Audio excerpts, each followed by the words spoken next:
Good morning, everyone. Welcome to the webinar, Resources and Services to Help You Manage Diabetes. I'm Sue Lockenmeyer. I'm with the Living Well Center of Excellence here in Maryland, and I'm your moderator for today. Our speakers today are Ms. Langley, Dr. Peters, Dr. Rodriguez-Weller, Ms. Vaith, and myself. And more about each later in the presentation. I do want to encourage all of you who are attending to submit questions via the Q&A tab throughout the presentations. We will have time after everyone presents for a lengthy conversation, so you'll be able to also share not just questions, but some of your own experiences by raising your hand in the Q&A box.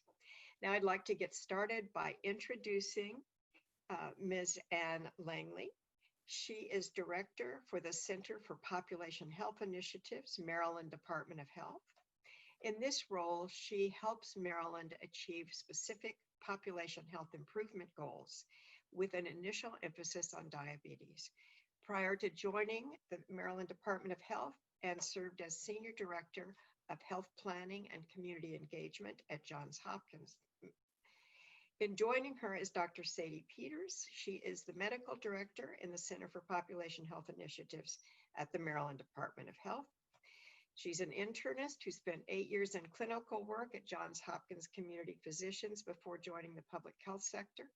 Dr. Peters is very interested in innovative interventions that expand population-level preventive health and management of chronic diseases like diabetes. I'm going to turn it over now to Dr. Peters and Ms. Langley to begin. Please unmute your mic. Hi, Sue. Thank you very much for the introduction. This is Ann Langley. I want to really thank you all for coming and encourage you to ask your questions, complete the post-webinar survey. Please tell us what other kinds of programming and other resources you'd like to see. We're just beginning on a long journey and want to make sure that we're offering programming that's helpful. Next slide. I just wanted to start out by noting the Maryland Diabetes Action Plan. This is a really rich resource that was produced over the course of most of 2019 and released at late fall of last year. It's a great resource. It has a lot of data and graphs, background information about the scope and impact of diabetes in Maryland. And it also describes interventions across the continuum. So it's not just about people with diabetes. It's about how do we in our state increase the number of people living at a healthy weight? How do we help people who struggle with their weight? How do we prevent people who are on the verge of diabetes, being diagnosed with pre-diabetes? How do we help them prevent that step? And also, how do we help people with diabetes manage their disease and live well? The link is there at the bottom, and I just wanted to note that this is an effort that requires all of us, all the partners, all the different sectors, providers, health systems, lots of community groups, schools, employers, payers, state and local government, and many others. And as you are find the need for resources and are seeking them, please look beyond your healthcare provider to all these other partners. Next slide. This webinar is about finding resources, and I just wanted to take a moment to note that diabetes is complex. It impacts all aspects of life. Your doctor, clinician is your probably your first resource, but to manage diabetes and get the support that is helpful, please reach out beyond that to other resources. And I just wanted to note these two on the web. Certainly there are a lot more local and personal resources to be helpful, but these are actually, I find them, I'm not a clinician, and I find them really helpful. Both the American Diabetes Association and the Association of Diabetes Care and Education Specialists have a section on their websites that is for people living with diabetes. And I find it a really accessible and helpful resource. Next slide. Um, we all know that food and eating well is so critical. It's critical for everybody, but it's especially critical for people with diabetes. So I just wanted to note one resource is a nutritionist. Many insurance plans cover your visit to a nutritionist. It can be very helpful. It's not just about losing weight, but it's about eating well. There are a lot of food resources that are local. So they can be harder to find. United Way's 211 service is a great help. They have an especially robust sort of description of all the local health food resources. SNAP, your SNAP benefits, if you're not receiving them and you might be eligible, check into it. It's a great way to get access to more healthy food. There are some people who qualify for medically directed meals. That's a good one to ask your doctor. Meals on Wheels, area agencies on aging, the food bank, or many other resources. And I just wanted to put them up there because, again, eating well is a critical part of managing diabetes and living well. And with that, I'm going to turn it over to Dr. Peters. Thank you, Anne, and we can have the next slide.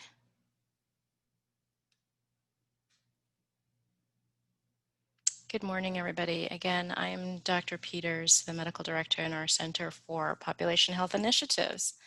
We have a lot to share with you in this webinar, and I think you'll get some fantastic information after Anne and I are done.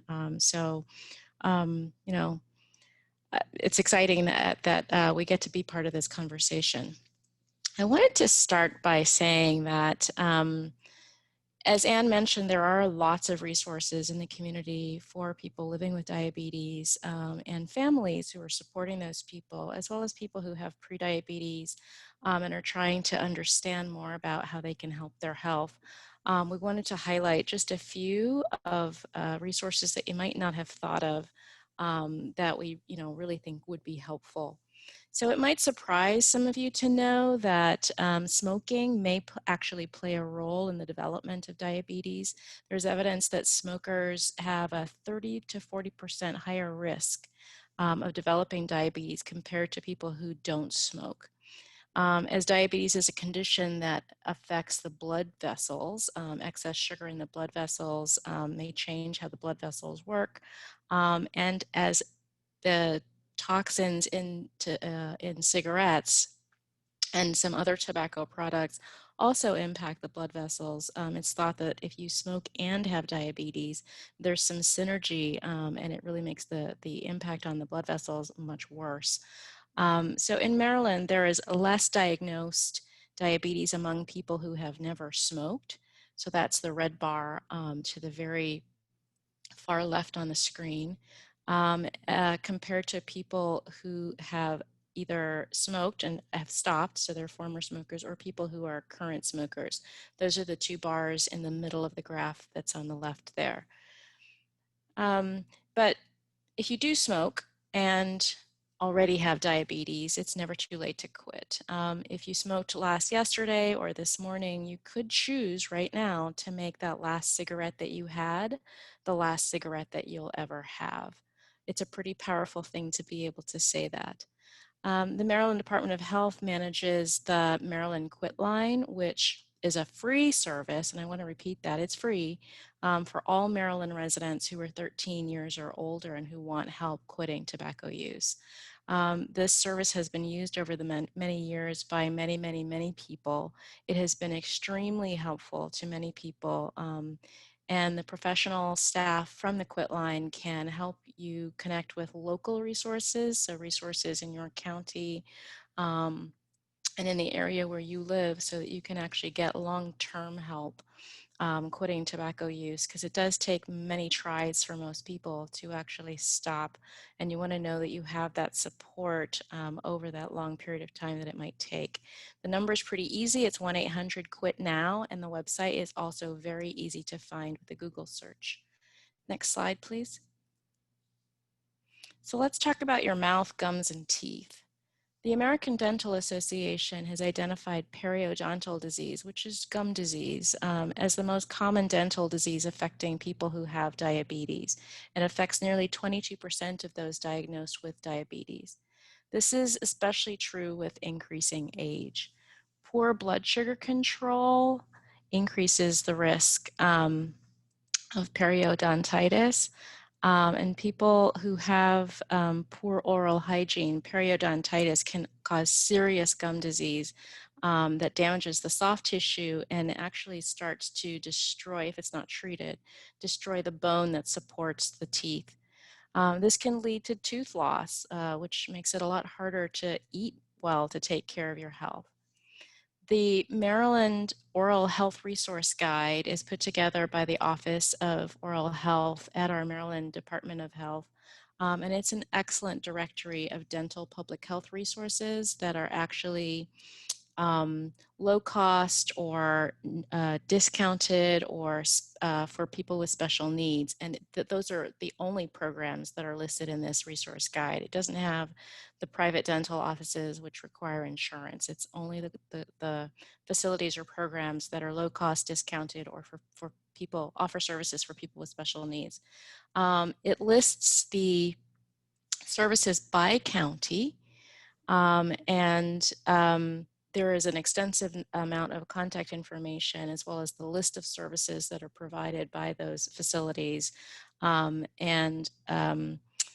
are lists for some services that are in Washington, D.C., as well as some that are in Delaware as well, for those who live in those areas.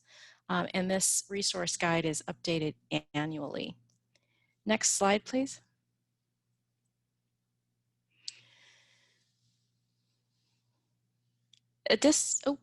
Back one. Diabetes and disabilities. A disability is any condition or impairment of the body or mind that makes it more difficult for a person to do certain activities and to interact with the world around them. More than 21 million adults in the United States have been diagnosed with a disability. And so many of these folks have difficulty climbing stairs or walking or seeing or hearing or concentrating and making decisions. We mention disabilities today because diabetes and disabilities are linked. In some cases, a disability may contribute to the development of diabetes. So if you have, if you're on a long-term medication like prednisone for a particular condition, that medication could change the way your body processes sugar over a long period of time from the food that you eat, and you may develop diabetes. Some medications change the way the blood vessels work, and that may contribute to diabetes. But in other cases, the diabetes comes first and may contribute to a disabling health issue. Some people who have had diabetes for a really long time may get damage to the small blood vessels that supply nutrients and oxygen to the eye. And so those people with diabetes may then develop a disability of severe vision loss. In some cases, the disability and diabetes may occur together, and so it's hard to tell which causes which or which came first. In Maryland, diabetes is at least twice as high among people with disabilities of mobility, cognition, hearing, vision, self-care, and independent living challenges compared to people who do not have one of those disabilities. And that's reflected here on the graph. In the red, folks who have a disability have twice as much diabetes as those folks who don't have one of those disabilities. The Maryland Department of Disabilities has many resources to help. If you have diabetes and a disability of mobility, you may need help with transportation and they can help. If you have diabetes and a disability and you need help with housing, they can help. They can also help you contact organizations and the local agencies in your communities who can provide help, again, over a longer period of time. The website and contact information are here on this slide. Next slide, please.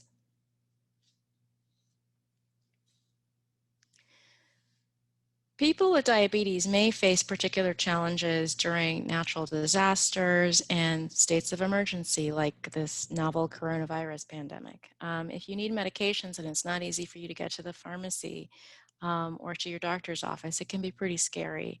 If you lose electricity in your refrigerator is where you store your insulin and the refrigerator is, no longer cold, what do you do? If you have advanced diabetes and and kidney failure and you're on dialysis, what are your options for your regular dialysis if there's a huge snowstorm and you can't get out the door of your house or out of your apartment building to get to dialysis? These are all situations that are more and more frequent and increasingly challenging to people who are living with diabetes. But it's important to remember, just as workplaces and schools have written plans for fire drills and they execute those and everybody does them all together, it's important for individuals and families with diabetes to have solid emergency plans in place so that they're ready when you need them. The checklist on this slide is just a snippet of some of the things that should be done for preparedness if you have diabetes. This one is from the website of the Office of Preparedness and Response at the Maryland Department of Health. But the American Diabetes Association also has lots of tips and information about preparing for emergencies if you have diabetes. You should also know that each county health department in our state has an emergency preparedness point of contact. These are people who it's probably a great idea for you to find out who they are, go to your county health department website or call and find out who that person might be and get to know them so that you can get help that you need ahead of time, as well as somebody who may be invested in your health during an emergency, and you'll be better prepared in that respect. Finally, I would want to recommend that everyone with diabetes and families who support people who are living with diabetes and pre-diabetes to take diabetes self-management education courses. You'll hear more about those a little bit later on in the webinar. These kinds of classes help you to feel much better prepared to handle emergencies. And I think that they're actually a really good way to be prepared all the time. So part of what we wanted to do here in the beginning was to just let you know that there are many resources in the community for diabetes that are beyond the clinic walls, beyond your doctor's office. These are just a few. Please keep listening. You'll hear a lot more. And again, you are not alone in this journey with diabetes. Sue, back to you. Thank you so much, Dr. Peters and Ms. Langley. I have to say, wonderful, basic, important information that's so important for all of those who are on the webinar. And I do want to remind you all that this webinar is being recorded. You will be able to access it and share it if you'd like. And we had one earlier that's also available as a webinar recording. So I'm going to introduce our next presenter. Dr. Nancy Rodriguez-Weller is on faculty at the University of Maryland Eastern Shore Pharmacy Practice. She is an advanced pharmacy practice experience preceptor in geriatrics. She focuses on medication use in the elderly, including dementia and depression in older adults, and has been incredible in the work that she's done in community, linking people to appropriate medications and having those discussions. I'm going to turn it over to you right now. Dr. Rodriguez-Weller, please unmute your mic.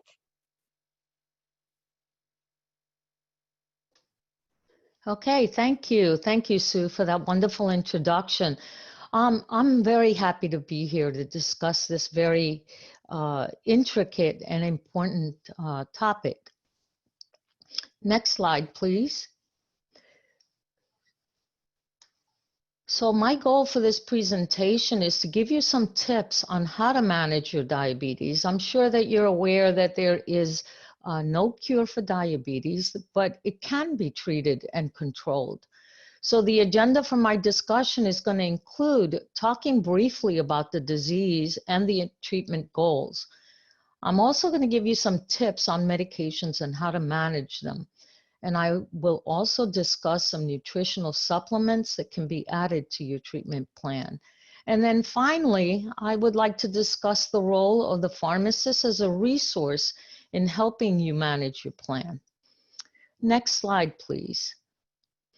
Okay, so to start, let's briefly talk about the differences in diabetes type 1 and type 2. People who have type 1 diabetes don't produce insulin, a hormone that helps the body use sugar, glucose, which is a key source of energy that comes from carbohydrates.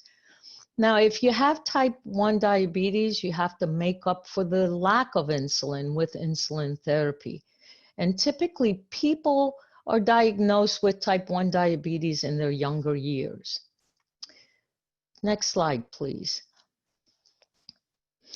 People with type 2 diabetes produce insulin, but their bodies don't use insulin properly, or they don't produce enough insulin. So diet, exercise, and medication can often work to control glucose levels. But keep in mind that these measures aren't enough, and insulin therapy is needed to better control blood sugar levels. There are some risk factors that are present in people who are predisposed to diabetes, one being African American and of Hispanic backgrounds, being sedentary, being obese, having hypertension and high cholesterol, or having a history of gestational diabetes or polycystic ovarian syndrome in women.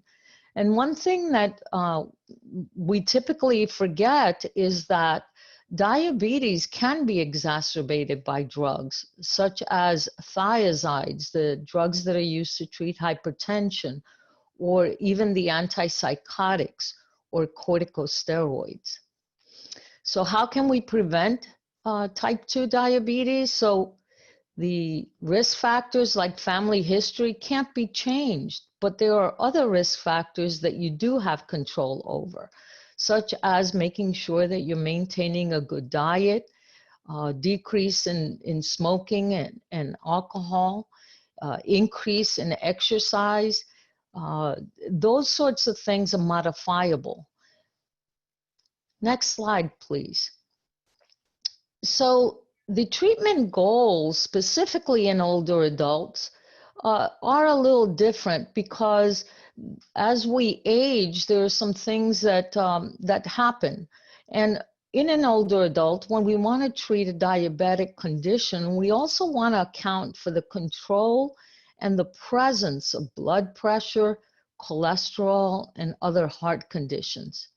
In a healthy individual, the A1C is typically recommended to be at less than 7.5%.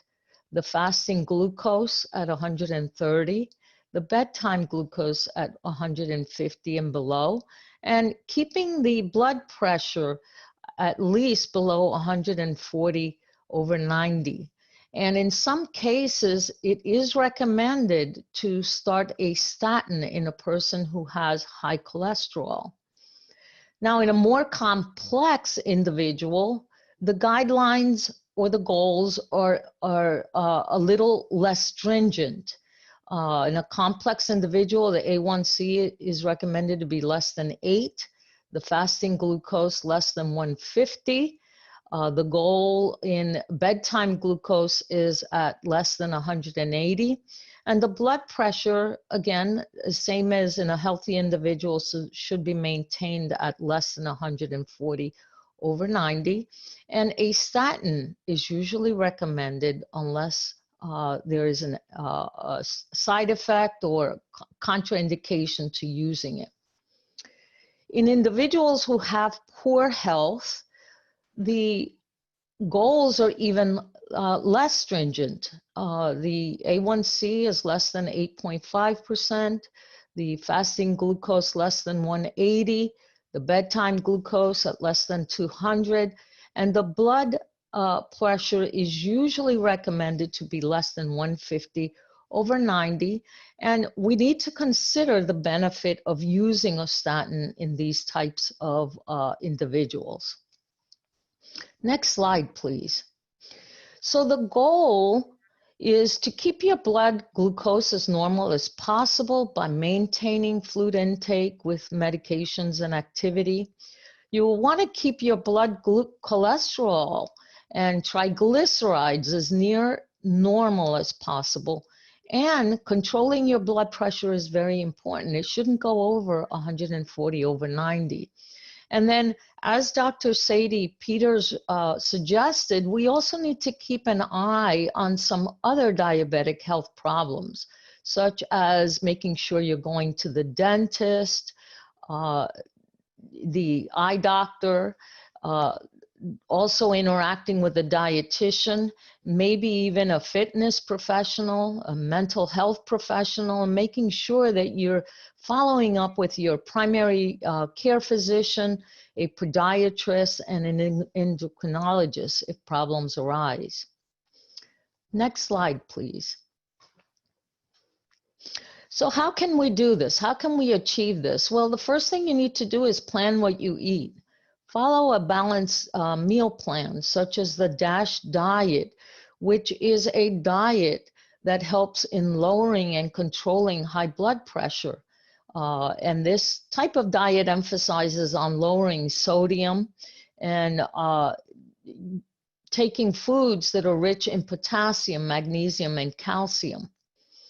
And people that have type 2 diabetes should exercise at least at a minimum of 150 minutes per week or 20 minutes per day, maybe even spread out over a 3-day period during the week. Limiting alcohol and not smoking is also very important. Maintaining your blood pressure and blood glucose. And one of the most important things, making sure that you are taking your medications and following up on your appointments. Next slide, please. So these are the medications that are used to treat diabetes. This is the different classes that are available. They act in different ways. Some stimulate insulin. Others decrease the production of sugar or absorption of glucose. And one thing that I often am asked, can I take both pills and insulin to control my blood sugar? And the answer is yes. The combination of insulin and an oral medication, when taken as directed by your physician, is very safe and effective in controlling blood sugar. A typical combination therapy consists of taking an oral medication during the day and maybe insulin at night. If you are prescribed insulin along with your oral, it's very, very important to make sure you're monitoring your blood sugar, because these combination therapies are helpful. But the treatment needs to be monitored to get a better control of your blood sugar. Next slide, please. So to treat diabetes appropriately, your pharmacist and physician usually use a patient-centered approach. And what that means is that we usually try to look at you as a patient. You need to think about other diseases you may have, whether you have low sugar readings causing hypoglycemia, whether there are concerns with weight or medication cost. side effects, or patient preference. So these are all considerations that we need to keep in mind. Here is a list of the more commonly used medications to treat type 2 diabetes, and there are a lot of differences between them. Some medications can be administered once or twice daily. Next slide, please. I'm sorry. This is a list of the more commonly used medications used to treat diabetes. And again, there's differences between them. Some medications may be administered once or twice daily. And this is very important in terms of compliance. We need to consider side effects. Some cause diarrhea, some cause nausea and vomiting, and some cause a drop in sugar. Weight gain can occur in some of these. And there are also some differences in how the medications are to be taken, either taken with food or taken first thing in the morning.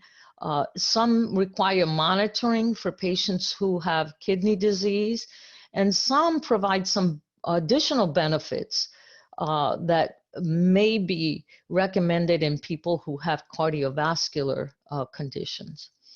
Next slide, please. The nutritional products, when we talk about these replacement products, there are quite a few brands out there: Glucerna, Boost, Ensure, Resource. And if you're interested in trying a meal replacement, either in place of a meal or a snack, it's always a good idea to first talk with your dietitian. He and she can help you choose one that meets your needs and preferences. Now, these products are not all the same. Some have more protein than others. Maybe there's a difference in carbohydrates and the amount of sugar, the amount of fiber, and some do contain vitamins and minerals. It is typically recommended to use a supplement that ranges between 180 and 250 calories for a meal. And if you're looking for something to snack as a replacement, you need to have at least 80 to 150 calories per serving for a snack. Next slide, please. So we covered the clinical aspect of diabetes, and now I'd like to offer you some tips as to how pharmacists can help. We provide all sorts of information and support. One of them being there are diabetic services and supplies that Medicare, either Part B or Part D, covers. And many of these services may require a deductible or a copayment. Some services are free if your doctor orders them. But what I would like to say is check with your own plan to learn exactly what is covered. Next slide, please. Pharmacists can also provide all sorts of financial information and support. There are websites that can make it easier to find the exact medicine or supply that you need at the lowest costs. Look for reputable websites that sell the same high quality medicines as your local pharmacy. And providers usually advise against skipping medication doses or leaving prescriptions unfilled to save money.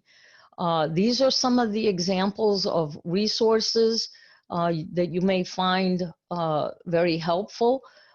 Some provide seniors who have limited incomes. They can provide help with medications, healthcare, even rent. Some provide other services such as help with supplies, and there are quite a few that provide coverage and assistance programs, state programs, or discount drug cards. Next slide, please. These particular resources provide lots of other information, such as books that focus on diabetes. There are even diabetic cookbooks and other items that help with promoting health and awareness around diabetes. The drug companies, interestingly enough, do provide some of these services as well as financial help. Next slide, please. So these are the references that I've used to come up with these discussions. If anyone has any questions at the end, please feel free to ask. We're here to help. Thank you. Dr. Rodriguez, thank you so much. This was really important, critical information. We're getting so much information today that is important to those of us with diabetes or our family members. So that's absolutely wonderful. And I'm going to move it forward to introduce Sue Vaith. She has years of experience in aging and disabilities management and leadership positions. She is the diabetes coordinator at the Maryland Department of Health. And she's going to be talking with you about a number of the programs that will really help you as you move forward. Sue, take it away. Thank you, Sue. You can go to the next slide, please. And the next. So today I'm going to talk about two programs, one for diabetes prevention and the other for diabetes management, and how to find classes for each one. The National DPP helps people at risk of developing type 2 diabetes to prevent or delay it, and the diabetes self-management class is for people already diagnosed with diabetes. Next slide, please. Both of these programs are proven to help people maintain or improve health status related to prevention or management programs. The National Diabetes Prevention Program, or National DPP, is for people who don't have diabetes but are at high risk for getting it. It's intended to help people with prediabetes who are at risk or who are at risk to learn to take better care of themselves and reduce the chances of developing type 2 diabetes. The Diabetes Self-Management Education and Supports Program, or DSMES, is for people with type 1 or type 2 diabetes and is intended to help people learn to take better care of themselves and reduce the chances of developing diabetes-related complications, such as eye, nerve, and kidney damage, cardiovascular disease, and foot damage. Next slide, please. So first I'm going to talk about diabetes prevention and have included it in this presentation as many people have or know someone who is at risk of developing type 2 diabetes. The National Diabetes Prevention Program is a year-long program for small groups of people who are at risk of developing type 2 diabetes. In these classes, people learn real changes such as healthier eating, adding physical activity to their daily lives, and improving problem-solving skills. Next slide, please. So research shows that the CDC recognized lifestyle change program participants, or those participating in the National DPP, who lost 5 to 7% of their body weight and added 150 minutes of exercise per week, cut their risk of developing type 2 diabetes by up to 58%. And for older people or people over 60 years of age, it was 71%. So even a decade later, program participants are 1/3 less likely to develop type 2 diabetes than individuals who did not join a program. And the program can also lower your risk of having a heart attack or stroke, improve your health, help you feel more energetic, and even reverse your prediabetes diagnosis. Next slide, please.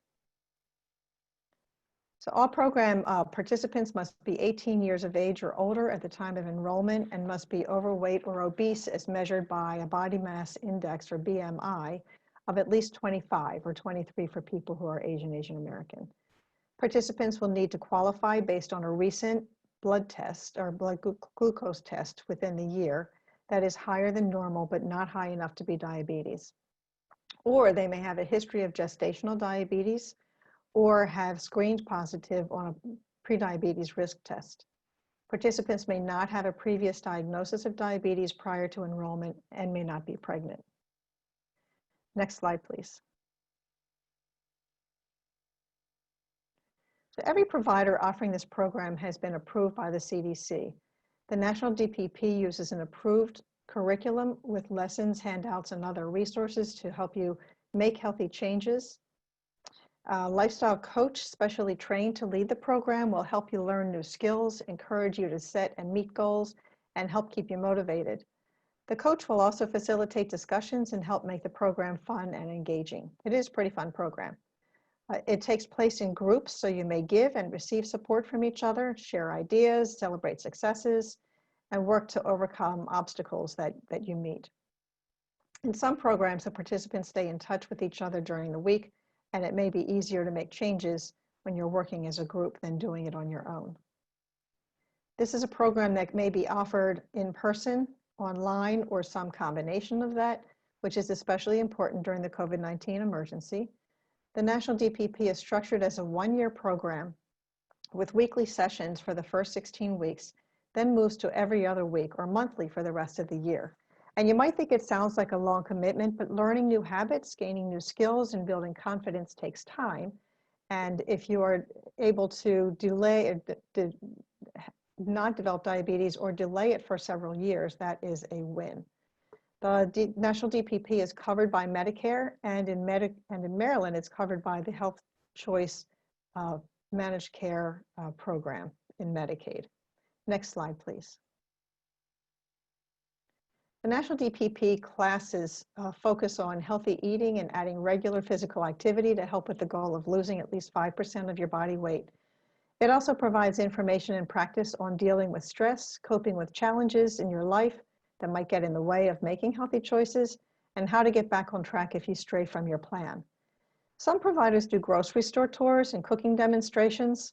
And in the second half of classes, you're going to enhance the skills that you've learned so that you can maintain the changes that you made in the first half. Next slide, please. Ultimately, you're going to learn how to create a healthier lifestyle to reduce the chance of developing type 2 diabetes by setting goals, using the tools you learn to eat more healthy and be physically active. Next slide, please. This is the prediabetes risk test that I mentioned earlier that people can use to indicate their risk of developing type 2 diabetes. Next slide, please. This is a map that illustrates where the programs are in Maryland within about a 10-mile, 15-minute drive time radius. You'll see that there are some gaps in there, but there are online and distance learning programs that are available that help fill those gaps. Next slide, please. Now I'm going to talk about diabetes management for people already diagnosed with diabetes. Diabetes Self-Management Education and Supports, or DSMES, is a 10-hour program for small groups of people with diabetes. It's been proven to help people to learn how to manage their diabetes through the course of this disease and help prevent or delay complications. Next slide, please. In people with diabetes, it's been, there's been a lot of evidence that links participation in a DSMES class to positive changes in health behaviors and improved diabetes-related outcomes. And these include improved glucose levels or blood sugar levels, improved control of blood pressure and cholesterol, higher rates of medication adherence, fewer or less severe diabetes-related complications, healthier lifestyle behaviors such as better nutrition, increased physical activity, and use of primary care and preventive services, enhanced confidence in how to handle the disease, and decreased healthcare costs, including fewer hospitalizations and readmissions to the hospital. Next slide, please. DSMES providers go through a rigorous accrediting process and have an approved curriculum with lessons and other resources to help you make healthy changes. Eligible participants can have type 1 or type 2 diabetes and can also be family members of people with diabetes. It's a 10-hour program facilitated by diabetes educators, nurses, or pharmacists, and may be delivered as group or individual sessions depending on the need. Most insurance plans cover, including Medicare, cover up to 10 hours of diabetes education in the first year of diagnosis. After the first year, your coverage may be different, so you might want to contact your insurance provider for more information. At this time, DSMES is not covered by Medicaid. Next slide, please. So when you're first diagnosed with diabetes, it's confusing to know what you need to do, and the DSMES helps you learn to make the best decisions for you. you should ask your doctor for a referral to a DSMES class. In the class, you're going to learn how to stay healthy and how to make what you learn a regular part of your life. So it will include working with your healthcare team to get the support you need, understanding how to take care of yourself, and learn skills, again, about how to eat healthy, be active, checking your blood sugar, taking your medicine, solving problems, coping with the emotional side of diabetes, and reducing your risk of other health problems. Next slide, please. So it's important to go for DSMES services when you first find out you have diabetes so you can learn how to take care of yourself. There are other times that DSMES can help as well. So you want to check in with your doctor every year. When new situations occur, such as developing new health condition or if you have depression, and when other changes happen that might affect your diabetes. Next slide. And this is a similar map to the one I showed earlier. This shows the location of DSMES program providers. You can see that both of these programs are spread throughout the state. And again, these classes may be offered using telehealth during the COVID-19 emergency. We're actually hoping that that will continue after the emergency is complete, is over. Next slide, please, and the next one.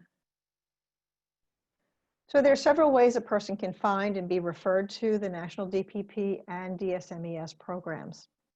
Our office maintains a customized website, the BeHealthyMaryland.org, where program providers may advertise their classes, and then people can use the site to find classes and refer or self-refer. So if you can't find a class when you go to the website, you can find a list of providers in your area and then contact them directly to find out when their next class is. For DSMES, you can ask your doctor for a referral. And you may also, for the National Diabetes Prevention Program, you may refer yourself. If you're a Medicaid MCO member, you may ask your MCO to connect you with a provider. Next slide, please. So this is a screenshot of the website BeHealthyMaryland.org, where you can find classes and contacts for the National DPP and DSMES. Next slide.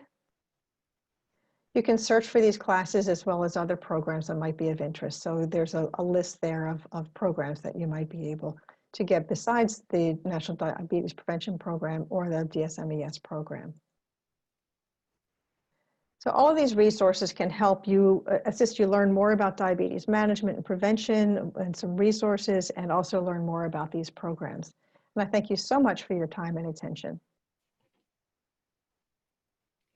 Sue, thank you so much for that very informative presentation, really showing people these wonderful resources and where they're going to be able to find workshops, programs that can help them moving forward. So I am your next presenter. As I said, I'm with the Living Well Center of Excellence, which is part of MAC Inc., an area agency on aging on the lower shore of Maryland. And I oversee implementation statewide of a lot of evidence-based programs, provide leader trainings for these programs, and really work on implementing a lot of different programming. So next slide. These are just some of the evidence-based, what we call healthy aging programs across the state. We say healthy aging, but the majority of them, again, require that you be 18 or older to access them. And one of the differences in some of the programs I'm going to talk about is that the individual who has diabetes, but also family members can come to the program. So that's an important piece to understand, particularly if you or a loved one has diabetes, but you really want your team at home to really assist with helping you manage. Next slide. So why these programs work, Sue talked a little bit about this, and so did Dr. Peters, but the programs I'm talking about are led in the community by people just like you. They're from your community, they may have diabetes or have a family member with diabetes. And so they're people with concerns that are similar. So what we know about diabetes is that people deal not only with that, but also the impact it has on our lives and our emotions. And people with diabetes or prediabetes are certainly more likely to identify with and trust individuals, facilitators, leaders who have had similar experiences. And as I said, importantly, family members and caregivers can be active participants. These programs are almost always presented at no cost to the individual and community. Next slide. So the goals of the Diabetes Self-Management Program is really to assist the individual with the disease to accept responsibility to manage or co-manage that diabetes, to become an active participant in the system of care. And Dr. Peters has talked about this more than once. Really, you yourself are an important key part of your healthcare team. So it's you and the rest of the team. And then finally, these programs really do assist you in gaining confidence to be able to perform the tasks and to focus on improving your health and access any of the needed healthcare services that you need. Next slide. So these are really the key components of the Diabetes Self-Management Program. Again, it's around strategies like decision-making, problem-solving, action planning, physical activities. More information about what diabetes really is, information on monitoring, how to create a healthy eating plan, how to prevent low blood sugar, how to prevent or delay complications, strategies for sick days, and foot care, all important components when you're dealing with diabetes. Next slide. So this is what we call our toolbox, and all of our chronic disease self-management programs are pretty much have a similar toolbox depending on the disease, but for diabetes, focus is really on, you can see, healthy eating, physical activity, that monitoring component. We already mentioned action planning, stress management, understanding your own emotions. Medication, also tremendously important, and thanks to Dr. Rodriguez Weller for the wonderful information she shared. Using your mind, you know, we forget sometimes that we think, we worry, we get frustrated, but we can use our mind in positive ways as well. And there are a number of activities that include that. Avoiding complications, improving communication with your healthcare provider, with your family members too. And then that decision making, and I know Dr. Peters already spoke about not smoking and how key that is. Again, working with, learning to do problem solving on your own and working with your healthcare professionals. So that's really all of these components in one of the workshops. Next slide. So again, as I said, it's a program that's open to individuals over 18 with or without diabetes. It's a 6-week workshop, generally about 2.5 hours per session. So normally it's a group session. Right now, we don't have very many actual in-person groups going on, but we certainly are doing virtual workshops all over the state. It's facilitated by 2 leaders who are trained. They're usually non-health professionals, but they have experience with chronic diseases and or are caregivers. The materials are standardized and people follow a script in it. And as I said, they're free or low cost. Participants really do learn to become active in managing their own care. And these programs don't replace existing programs or treatments that you might already be involved with. Next slide. So these are some of the measures that we look at both pre the 6-week workshop and after it. And we find absolutely huge improvement in individuals' ability to have more self-confidence in how they manage their health, in how to set and follow an action plan, in feeling more motivated to take care of their health, better understanding how to manage both their disease, but also the symptoms of their disease. And then having, as I said, really more overall confidence as a measure. Next slide. So I just wanted to share a few successes with you. Mary H. is a person who was referred to the Diabetes Self-Management Program. Her A1C was 9.9. Her ring finger had been amputated. She'd had a small wound that got infected and they couldn't save the finger. She was frustrated and scared, needed guidance and support. And so she went through the program. She really recognized she had to refocus on her health, made amazing progress. And so now her A1C is at 6.1. So importantly, after taking the workshop, she's no longer so worried about her future, and she's confident that she has the knowledge to take better care of her health. And next slide. So Mrs. M really didn't know much about diabetes. She'd been recently diagnosed with type 2 diabetes, and her doctor told her about the Living Well with Diabetes workshop. It helped her to understand what diabetes is, how to deal with it. Again, she talked about the importance of the meal planning, the nutrition label reading, paying attention to portion size, and then all of those key factors around exercise and weight control.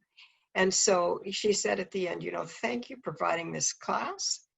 It really was a chance to talk with others who have diabetes and for the great textbook.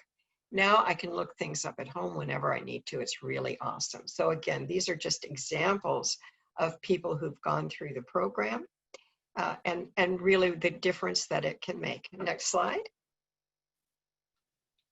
So I did want to share, and this particular webinar has been full of additional resources in the community, both from Dr. Peters and Ms. Langley, and from Dr. Rodriguez-Weller as well. But your local area agency on aging has a number of programs that may be important to you in terms of nutrition. These are all really programs that are accessed through our Maryland Access Point, No Wrong Door information and referral system. So you can see there is nutrition counseling, there are meal programs, and list of community food resources and enhancements and so on. Financial assistance, including SNAP and Medicaid and other resources. In-home care for certain individuals who may need someone, assisted living facilities, telephone reassurance and options counseling. And then medication management assistance for dental, eye care, and hearing aids. Social support from senior centers. Unfortunately, the senior centers are not open now, but many of them are doing outreach virtually. Certainly support groups can be a connection as well. And then environmental assistance if people need housing or assisted living, local transportation systems, assistive technology and equipment, adapted telephones and ramp assistance, things like that. And then the health and wellness. So those are really those evidence-based programs I was talking about: chronic disease, diabetes self-management, cancer thriving and surviving, the diabetes prevention program that Sue Bath spoke a great deal about as well, a malnutrition workshop, stepping up your nutrition, falls prevention, and then depression and care management as well. So lots of different resources from the AAA. Next slide. And these are some more, again, a long list of things that you may or may not be aware of that are available from your area agency on aging. There is one covering every county in Maryland: elder abuse prevention and elder abuse exploitation services. Again, we talked already about the Maryland No Wrong Door information and assistance. Durable medical equipment reuse program, the senior call check program that can call an older adult every day at the same time just to make sure that they are up and about, and a call will go to an individual family member if there's no answer after 3 tries.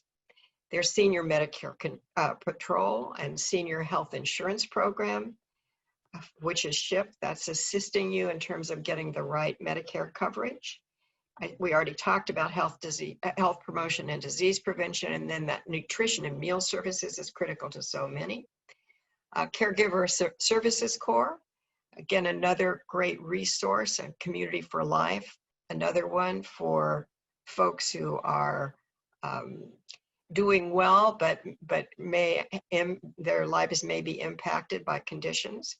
And then housing programs, again, the National Family Caregiver Support Program for any of you who are caregivers. assisted living subsidy programs, ombudsman advocacy, again, for residents if you're concerned about someone in assisted living or a nursing home, public guardianship, and senior legal assistance. Again, all of these are available from your area agency on aging in your local county. Next slide. So I want you to join us. Hopefully you will join us next week, same time, same place, for our next webinar, New Solutions, Medications, Nutrition, and More. And if you missed the first one, that is available through a recording. So I'd love very much to turn it over to folks who have questions or may want to share something. You can go to the Q&A and link on it and raise your hand if you've got a question or you want to share information. I'm going to ask all of our wonderful speakers today to turn on their mics and their videos so that they can answer questions. I know I have a couple in the chat already, or in the Q&A. I'm going to get to those first, and then we will go ahead and take questions from all of you. So one of the questions was, what vitamins are good to take to help manage diabetes? Dr. Weller, would you answer that one for us? Absolutely. So it's recommended that diabetics maintain a good diet, and you can supplement that with a multivitamin with minerals. The vitamin B complex products are good, especially for diabetics who have neuropathy. So that would include vitamin B12, 6, and B1. Magnesium is another supplement that's recommended. Keep in mind that what we want to do in addition, besides maintaining diabetic health, is also making sure you're taking supplements that decrease hypertension. And that would include calcium maybe, and vitamin D, which is actually helpful in both hypertension and diabetes. Dr. Peters, do you have any other suggestions as to what can additionally help as well? No, I think that all of those are good suggestions. One of the things that I would love to remind everyone is that most of what we can get, most of what we need to continue to be healthy, we can find in the food that we eat. So if we have a very good diet, then a low dose multivitamin really does have all of the things that Dr. Rodriguez-Weller mentioned. So you don't want to overdose on supplements, but you do want to, one, talk to your provider about what you might be missing, and continue to stress that eating healthy food is what's going to get you to where you need to be. It'll help maintain your weight. It'll help maintain your bones and your teeth and your brain function. So those vegetables and fruit that, we sometimes skip, those are very, very key. That's great. And one of the questions we had earlier is, how do you set aside medications if your insurance only pays for a month's supply of meds at a time? So how do you do that? The first thing that I would suggest be done is calling the insurance company. In some cases, they will allow exceptions, especially if you follow that with a rationale as to why you would want to keep an extra supply of medication. I actually had the experience a couple months ago to go to Puerto Rico, and the aftermath of the hurricane and the earthquake, and we had quite a few diabetics who did not take their medications because they didn't have pharmacies open. And so some of the drug companies actually were kind enough to give samples, and that's actually another way that you can maybe seek help directly with some of the drug companies, explain the situation.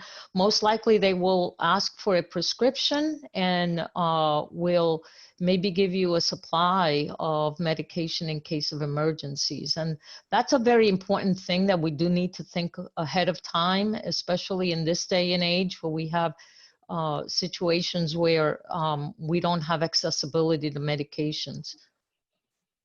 Great, thank you. And another question was, is this class offered through Be Healthy Maryland? I think it probably was the one that I was describing at the end.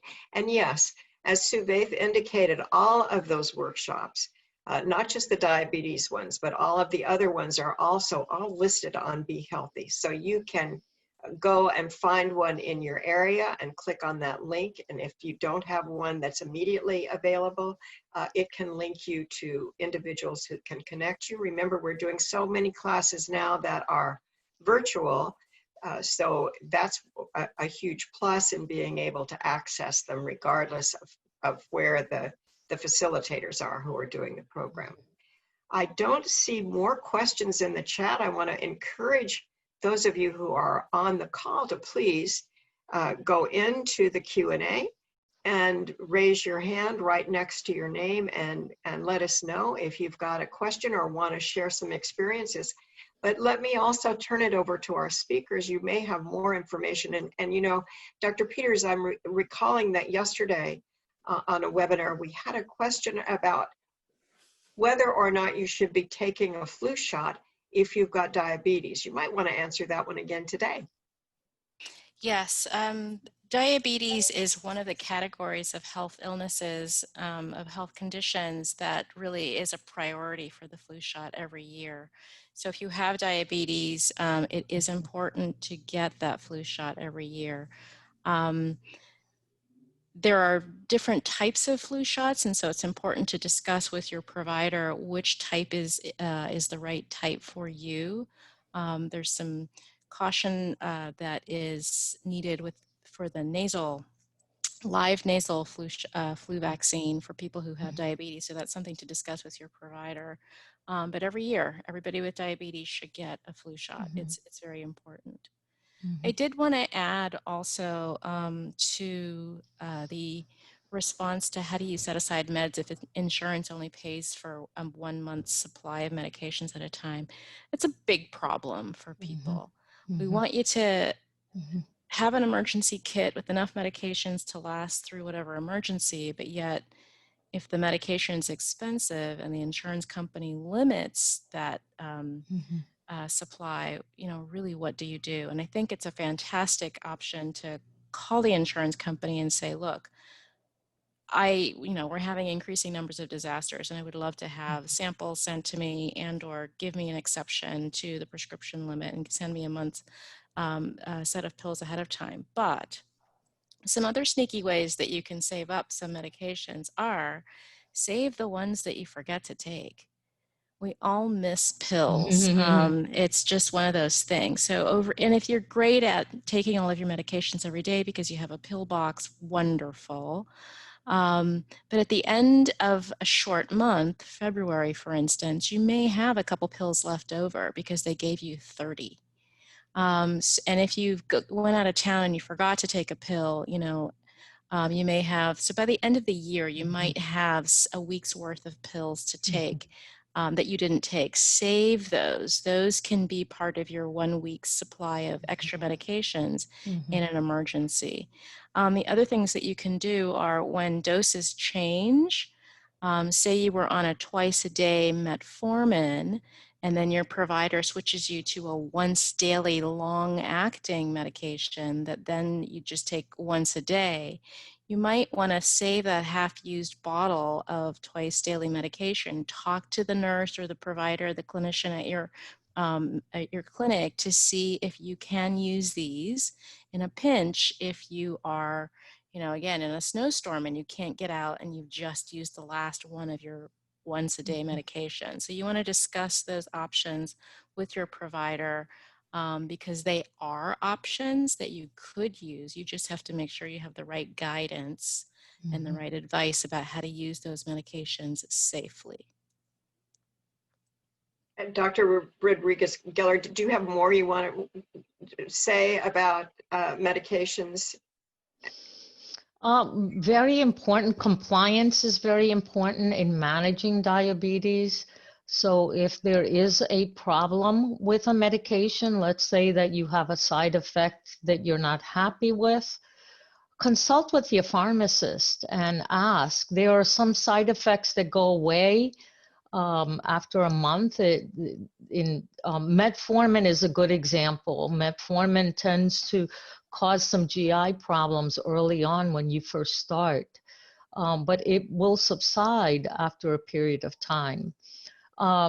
You can also ask the pharmacist their recommendations as to how to take it. Should I take it with food or after food? Is there anything that interacts with the medication that I need to be aware of that intensifies or causes more adverse effects?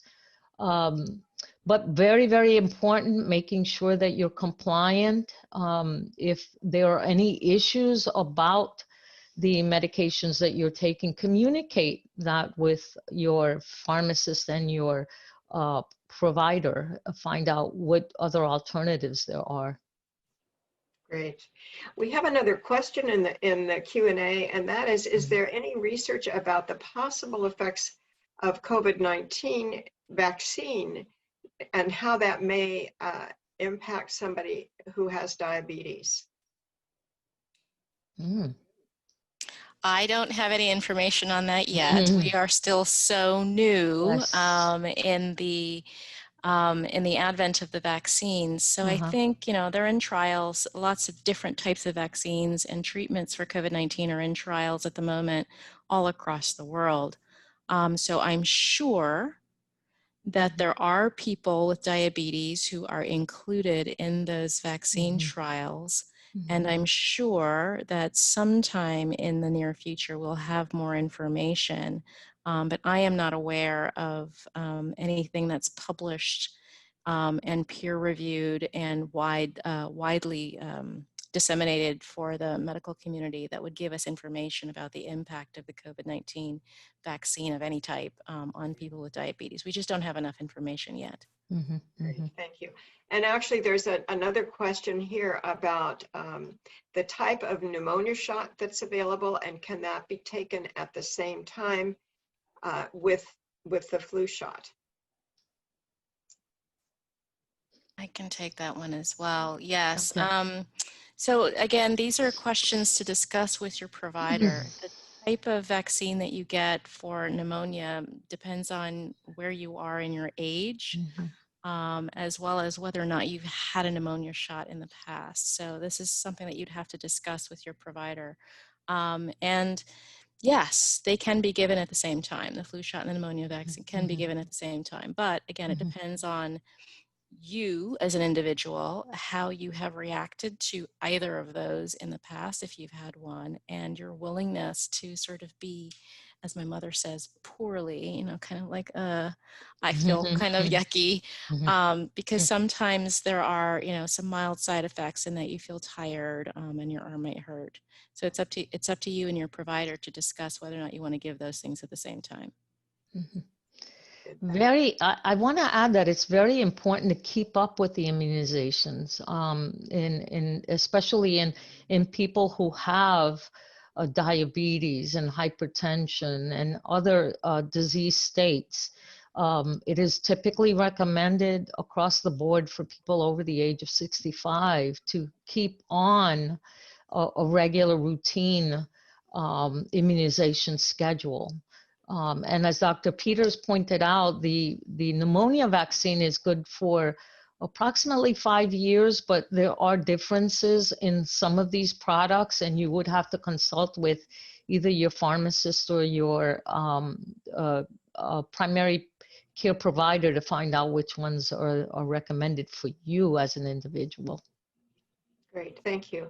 And one of the questions in the chat or in the Q&A is, after completing the post survey, which we want all of you to do, it's really important that you complete that. for a couple of reasons. It will help us in terms of planning future programming and identifying where there are gaps that need to be really addressed in terms of diabetes. But the question is, how long after completing the post-survey does it take to receive your certificate from each webinar? And I think we've got that process that we're down pretty well. It's taking us a bit of time to collect the post-surveys, but you should be able to access that certificate of completion within a couple of days. And if not, you can certainly reach out to our system, or you can reach out to me and we'll get it figured out for you. And I do have one hand raised. And so let's open again for,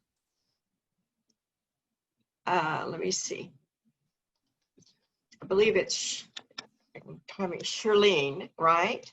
You're asking, how can you view the presentation? Maybe you were not able to see it. I'm not sure.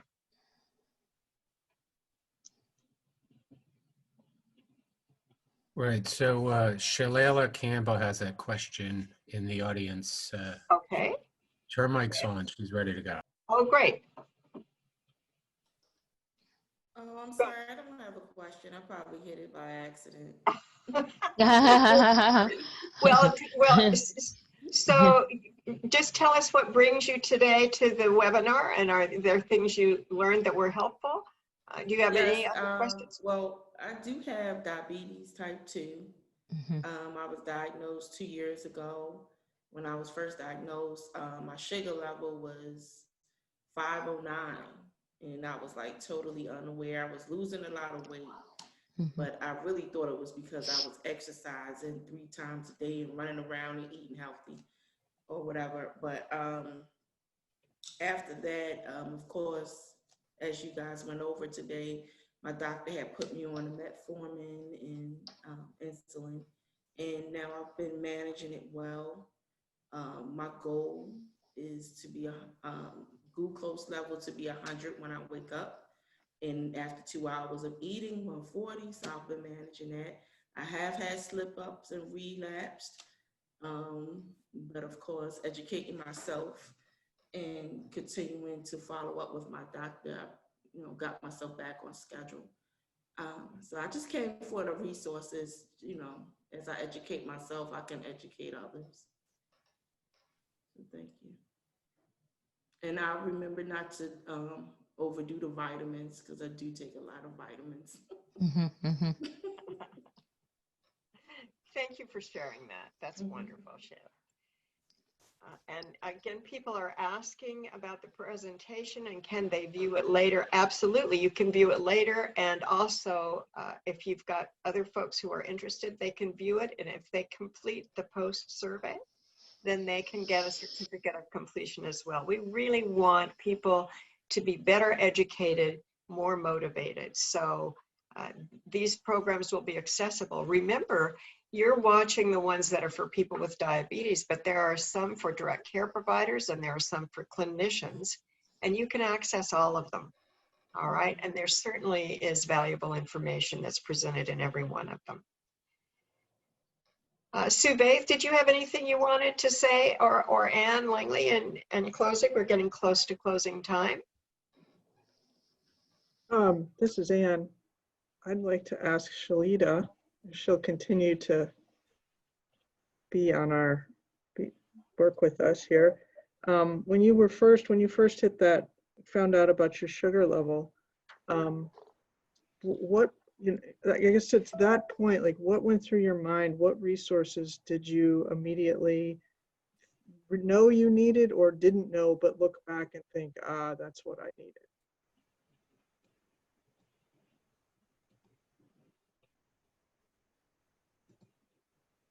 That's for you, Shalita. I'm sorry, my computer froze. Can you say that? Oh, Ask me.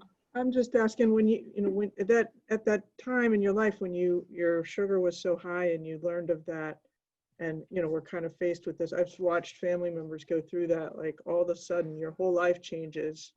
Mhm. And I'm wondering, if there were resources that you wish you had at that time, or that you knew then, or that you look back and think, wow, this particular thing would have really helped me? I didn't have any resources. I actually went to the emergency room because I was going through some other things, other complications.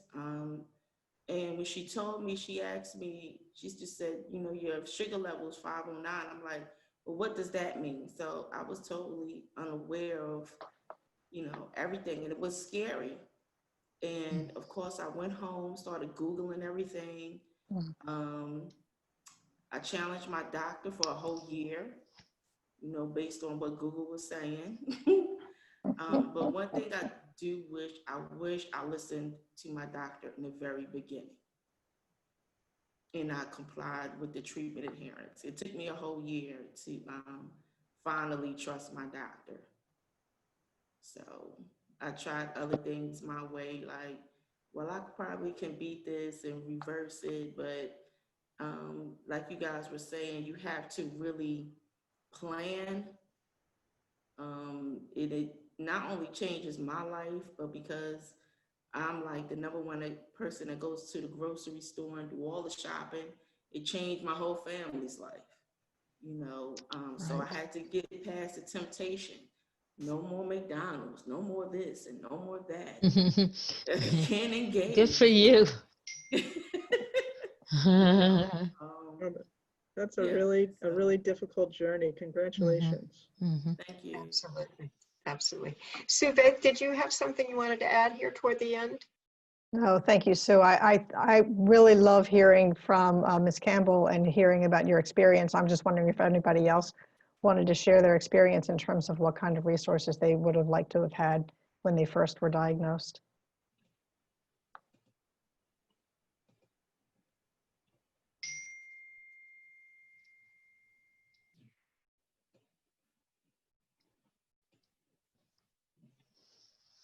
I haven't. All right, Charlene here. I had what I thought were the symptoms. They talk about frequent urination, being thirsty and all that. And I had gone to my doctor and expressed this. They took whatever test they have in the office, but it didn't register that my sugar was high or that I was diabetic. And it wasn't until I had gone to another doctor that he sent me I expressed the same thing to him about the frequent urination and all that stuff. And he sent me for a fasting glucose test. And it wasn't until then that I realized that I was told that I was diabetic. And at that time, when I went for it, she said, I have to call your doctor before we do the test. And, that kind of scared me. And I found out that my sugar was so high before I even took the test. That's why she was concerned. And it was on a holiday weekend. And I think he called me the first thing that Monday morning or whenever it was after the holiday, to come to his office immediately. And he explained that. But, going through the testing that they do in the office evidently did not reveal that I had a concern. And I think about that often because I wonder if others may have the same issue and not really be aware of it.